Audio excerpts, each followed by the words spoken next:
सभी किसान भाइयों को हाथ जोड़ के राम राम, सत श्री अकाल, सलाम, जय जवान जय किसान। साथियों, आप सबको मालूम ही होगा कि 26 तारीख को संयुक्त किसान मोर्चा ने उत्तर प्रदेश की राजधानी लखनऊ में एक प्रेस कॉन्फ्रेंस की थी, जिसमें मोर्चा के तमाम सीनियर नेताओं ने भाग लिया था और वहां से मिशन यूपी और मिशन उत्तराखंड का ऐलान हुआ था। जिस मिशन के तहत संयुक्त किसान मोर्चा ने यह तय किया है कि आने वाले समय में यूपी और उत्तराखंड के अंदर आंदोलन को और भी ज्यादा तेज किया जाएगा, आंदोलन को व्यापक स्तर पर बढ़ाया जाएगा। अब उसके बाद 29 तारीख को यानी परसों जो बीजेपी की जो यूपी की इकाई है बीजेपी पार्टी की, उसके ऑफिशियल ट्विटर हैंडल से एक ट्वीट किया जाता है सुबह 9:24 पे। और ये ट्वीट क्या, जरा आपको हम दिखा देते हैं। ये ट्वीट देखना बड़ा जरूरी है क्योंकि इस ट्वीट में देश के अन्नदाता यानी देश के किसान का बड़ा अपमान किया गया है बीजेपी द्वारा। और ये ट्वीट बीजेपी के ऑफिशियल ट्विटर हैंडल से हुआ है। ये देखिए आप, इसमें एक ये ट्वीट उन्होंने ये किया है 9:24 में। इस ट्वीट में क्या है कि एक आदमी जा रहा है, उसको किसान आंदोलन के तौर पे दिखाया गया है। वो हरे रंग के कपड़े पहने हुआ है, तो वो एक आगे जा रहा है और आगे रास्ता जा रहा है यूपी की तरफ, ऐसा उसमें दिखाया गया है। तो सामने से एक आदमी आता है जिसको नाम दिया गया है बाहुबली, और वो कहता है उससे, किसान आंदोलन वाले व्यक्ति से, कि भाई सुना है लखनऊ जा रहे हो तुम, कि मैं पंगा ना लिए भाई, योगी बैठा है बक्कल तार दिया करे और पोस्टर भी लगवा दिया करे। ये कह रहा है एक आदमी किसान आंदोलन वाले व्यक्ति को। और उसके बाद ऊपर एक और फोटो है। इस फोटो में जो आदमी किसान आंदोलन के तौर पे दिखाया गया है, उसको कोई व्यक्ति घसीट के लेके जा रहा है बाल पकड़ के। और जो घसीट के लेके जा रहा है वो एक तरीके से वो योगी दिखाया गया है, वो क्योंकि उसके भगवा कपड़े दिखाए गए हैं। और उस किसान आंदोलन वाले व्यक्ति को ऐसे बालों से पकड़ के घसीट के लेके जाया जा रहा है। अब सवाल यहां पे ये खड़ा होता है, एक तरफ तो प्रधानमंत्री कहते हैं कि देश का किसान अन्नदाता है, दूसरी तरफ बीजेपी के यूपी इकाई के ऑफिशियल ट्विटर हैंडल से उस देश के अन्नदाता की ऐसी बेइज्जती की जाती है, उसको ऐसे अपमानित किया जाता है। इससे एक बात तो क्लियर हो गई, इन बीजेपी वालों की जो सोच है, इनकी नीति है, इनकी नीयत है, वो किसान विरोधी है। यह बात तय हो जाती है। और दूसरी बात, अभी कुछ दिन पहले बीजेपी की एक नेता मीनाक्षी लेखी ने किसानों को मवाली कहा था, लेकिन यहां पे कौन मवालियों जैसी भाषा का इस्तेमाल कर रहा है?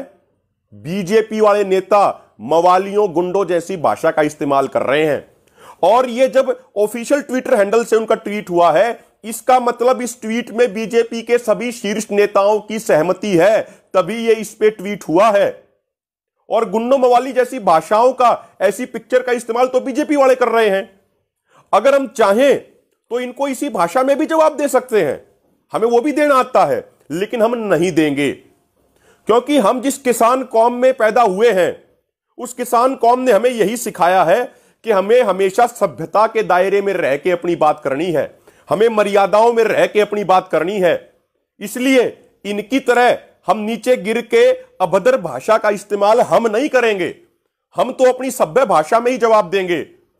और योगी आदित्यनाथ को जरा ये याद दिला दें कि हरियाणा में भी आपकी पार्टी के ही सीएम हैं मनोहर लाल खट्टर।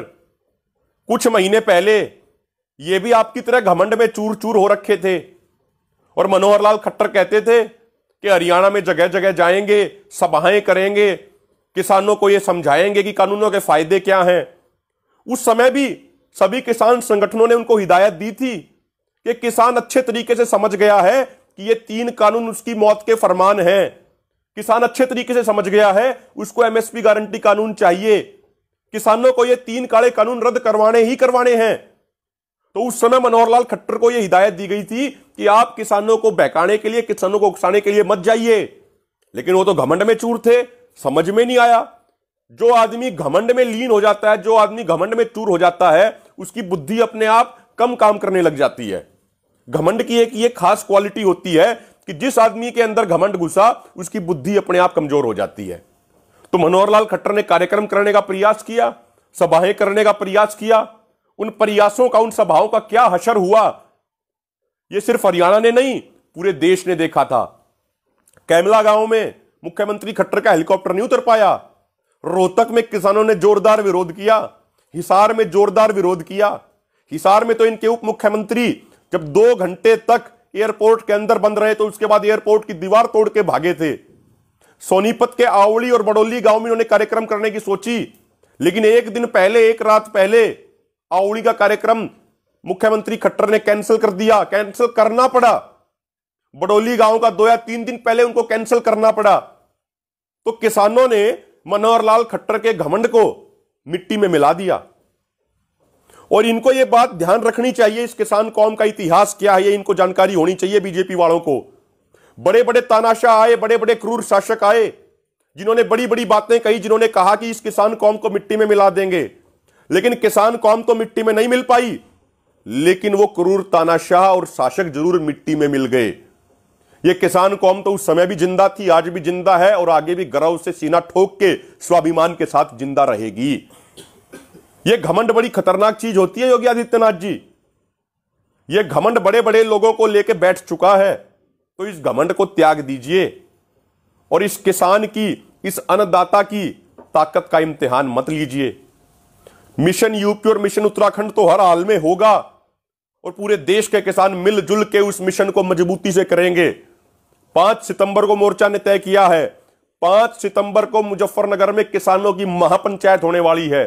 और आज हम कहते हैं इतनी बड़ी महापंचायत होगी कि देश के इतिहास में, 70 सालों के इतिहास में इतनी बड़ी कोई किसान महापंचायत पहले हुई नहीं होगी।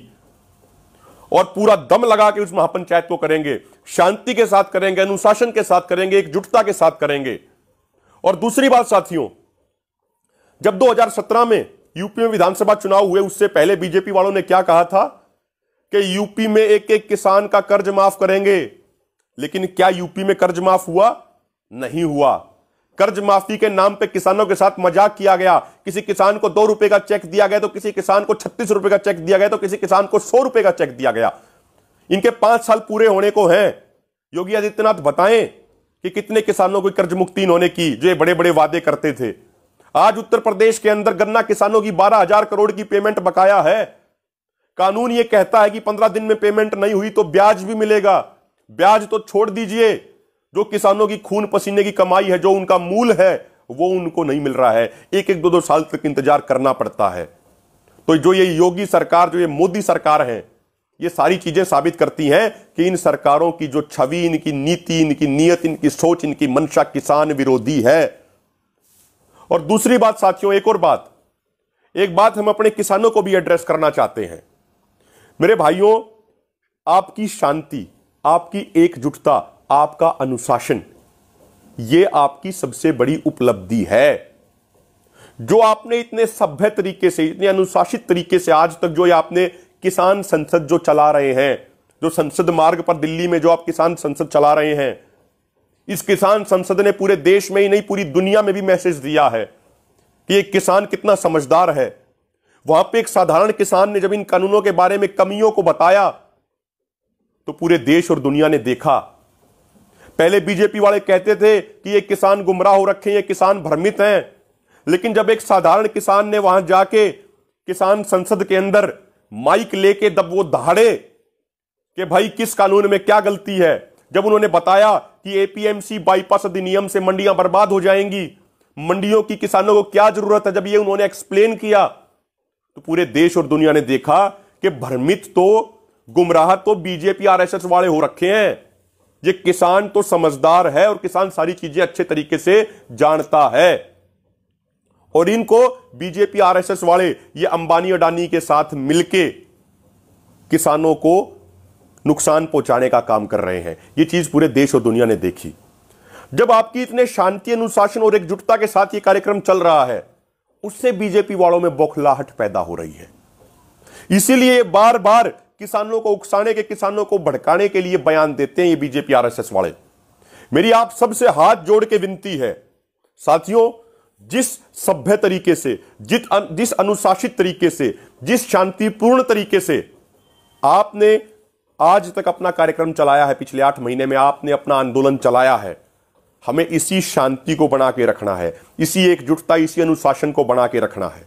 यदि किसी एक भाई की भी जाने अनजाने में गलती से हमारी शांति भंग हो गई तो यकीन मानिएगा आंदोलन को इतना बड़ा नुकसान हो जाएगा कि आने वाली पीढ़ियां उसकी भरपाई नहीं कर पाएंगी। इसीलिए किसी भी सूरत में हमारी शांति भंग नहीं होनी चाहिए, किसी भी तरह के उकसावे में नहीं आना, किसी भी तरह के भड़कावे में नहीं आना। हमें तो बस शांतिपूर्ण तरीके से रहना है, हमें तो बस सभ्य तरीके से रहना है। और अंत में यही कहना चाहेंगे यूपी की बीजेपी पार्टी को और योगी आदित्यनाथ को कि मिशन यूपी, मिशन उत्तराखंड होगा, हर सूरत में होगा, शांतिपूर्ण तरीके से होगा, आंदोलन तेज किया जाएगा। आप लोगों की किसान विरोधी नीतियों के बारे में किसानों को जाके बताएंगे और आपको जो करना है, जिस तरीके से करना है आप कर लीजिए। यदि आपको जेल में डालना है आप जेल में डाल लीजिए, देख लेंगे आपकी कितनी बड़ी जेल है, देख लेंगे आपकी जेल की कितनी बड़ी दीवारें हैं। हमारा 80 करोड़ किसानों का परिवार है, इन 80 करोड़ किसानों को कहां डालेंगे जेल में? तो इसीलिए अपना ये घमंड त्याग दीजिए, इस किसान के ताकत का इम्तिहान मत लीजिए। और साथियों, आज जो ये दिन है 31 तारीख का दिन, ये शहीद उधम सिंह जी का शहादत दिवस भी है। वो शहीद उधम सिंह जिन्होंने जलियांवाला बाग के नरसंहार का बदला लेते हुए इंग्लैंड में जाके 1940 में माइकल ओडायर को मौत के घाट उतारा था और देश का स्वाभिमान को जिंदा रखा था और देश के लिए अपनी कुर्बानी दी थी। उसके बाद शहीद उधम सिंह को वहीं पे फांसी की सजा हो गई थी और अंत में उन्होंने अपना नाम पूरे देश को एकजुट करने के लिए, पूरे देश को इकट्ठा करने के लिए उन्होंने अपना नाम रखा था राम मोहम्मद सिंह आजाद। तो जो वो मैसेज दे के गए थे शहीद उधम सिंह, आज उस संदेश को भी दोबारा याद करने की जरूरत है। उन्होंने अपना नाम रखा था अंत में राम मोहम्मद सिंह आजाद। यानी पहली बात, आजाद का मतलब वो आजाद सोच के व्यक्ति हैं, वो देश के लिए काम करेंगे, किसी की गुलामी नहीं सहेंगे। राम से हिंदू का भी आ गया, मोहम्मद से मुसलमान भाइयों का भी आ गया, सिंह से अपने सिख भाइयों का भी आ गया। यानी सब हम एक हैं, हम सब किसान हैं, हम सब मजदूर हैं, हम सब भारतीय हैं। यही संदेश आज हमें जिंदा रखना है, इसी संदेश को आगे बढ़ाना है। और इस आंदोलन ने बड़े पैमाने पे पूरे देश के किसानों को, पूरे देश के समाज को एकजुटता करने का काम किया है। इसीलिए ये किसान आंदोलन हर मायने में, कई मायनों में इतिहास के पन्नों में स्वर्णिम अक्षरों में यानी सोने के अक्षरों में लिखा जाएगा। जय जवान जय किसान। और अंत में ये निवेदन आपसे करेंगे कि जो ये किसान एकता मोर्चा की जो ये टीम है, इस टीम को अपना आशीर्वाद आप देते रहिए। इस वीडियोस को, इन सभी पेज को अधिक से अधिक लाइक और शेयर करते रहिए। धन्यवाद।